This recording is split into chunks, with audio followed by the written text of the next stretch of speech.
नमस्कार दोस्तों, study with happiness में आप सभी का स्वागत है। और दोस्तों, आज की वीडियो में हम बात करेंगे कि कितनी असफलताओं के बाद सफलता मिलेगी। दोस्तों, अगर आप हमारे चैनल पर नए हो तो चैनल को सब्सक्राइब कर सकते हैं, क्योंकि गवर्नमेंट जॉब से रिलेटेड करियर गाइडेंस आपको हमारे चैनल के माध्यम से मिलती रहेगी। दोस्तों, कमेंट किया है श्रवण कुमार जी ने। अभी दोस्तों कई परीक्षाओं के रिज़ल्ट आए, जिसमें से इलाहाबाद हाई कोर्ट आरओ और लोअर पीसीएस, अभी हाल ही में 2 रिज़ल्ट आए हैं और काफ़ी लोग इसमें असफल हुए हैं। श्रवण कुमार जी का इसमें कमेंट आया कि घायल तो हर परिंदा है, मुझे पता है असफलता का दुख झेलना कितना मुश्किल होता है।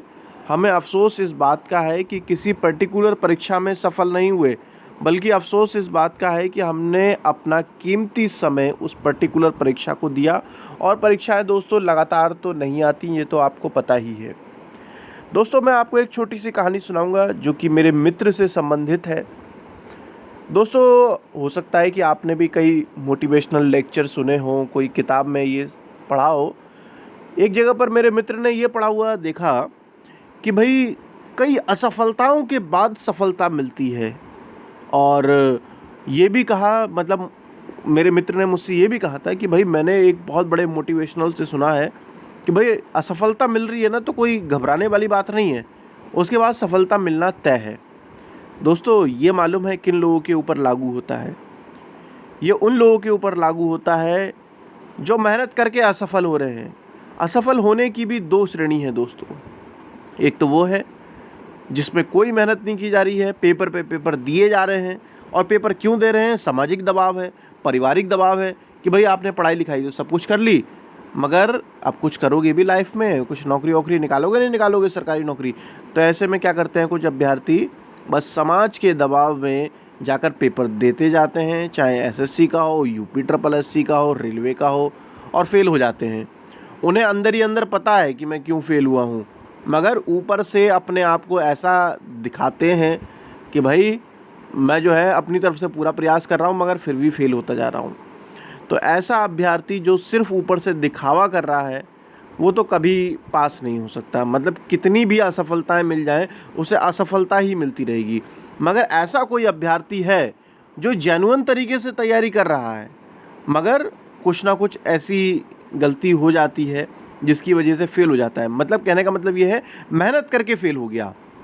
हमेशा मेहनत करने वाला ये भी नहीं है कि पास हो ही जाता है, टाइम लगता है दोस्तों। मगर यह है कि अगर कोई भी मेहनती अभ्यर्थी कंसिस्टेंट रहे और अपनी गलतियों से सीखता रहे, तो दोस्तों उसको सफल होने से नहीं रोक सकता।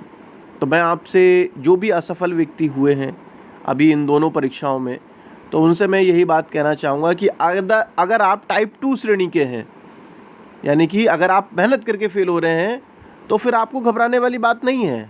आपको सफल होने से कोई नहीं रोक सकता। समय लग रहा है, हो सकता है 6 महीने और लग जाएं या 1 साल लग जाए, क्योंकि आप अपनी मेहनत में तो कोई कमी नहीं कर रहे हैं ना। तो आपकी सफलता पक्की है, क्योंकि आप मेहनत करना नहीं छोड़ रहे। मगर ऐसे जो अभ्यर्थी हैं जो मेहनत ही नहीं कर रहे हैं, तो दोस्तों असफलता की तो लाइन लगी हुई है, चाहे कितने भी पेपर देते जाओ, है ना। तो ये सब चीज़ें इसलिए बताना ज़रूरी होता है आपको कि भाई आपकी जो मेहनत है वो सही दिशा में हो। और दोस्तों, जब आपको असफलताएं ज़्यादा मिल चुकी हैं, तो ये देखिए कि क्या आपको परीक्षा बदलने की ज़रूरत है या अपनी तैयारी बदलने की ज़रूरत है ना।